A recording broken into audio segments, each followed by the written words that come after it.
who's going to have nightmares tonight? That was a scene from the upcoming flick 2012, Do Not Laugh, because a lot of folks out there, they're taking the premise of this movie very seriously, even quitting their jobs because they say, what's the point?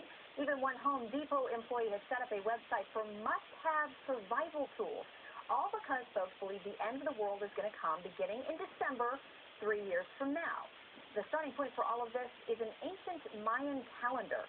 So who better to bring in now than Dr. Edwin Barnhart, who is the director of the Maya Exploration Center. Doctor, welcome, and thanks for joining us this morning. Thanks for having me. Okay, can you give us a little bit of background about where this is coming from and why December 2012 is supposedly, according to the Mayans, the end of life as we know it? Well, that's probably a good place to start. First off, this is really an idea that's coming out of the Western world. Of the thousands of ancient Maya texts we have, none of them say that this is going to be the end of the world. This is an important anniversary in their calendar, but no text tells us that they think it's the end of the world.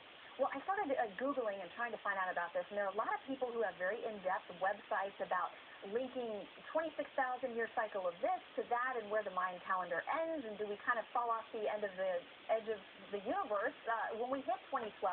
Where are people getting this wrong?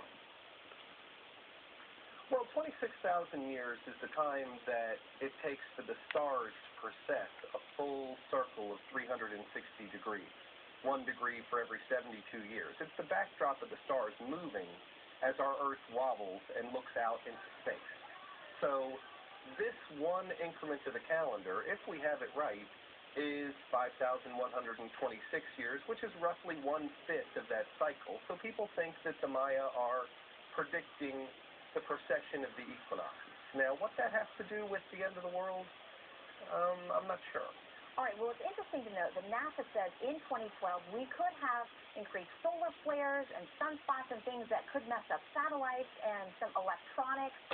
If that kind of thing starts happening, do you think folks are going to read a little bit too much into it in 2012? Well, certainly a lot of people will think that it's some sort of testimony to the end of the Maya calendar, but I think when NASA says those things, NASA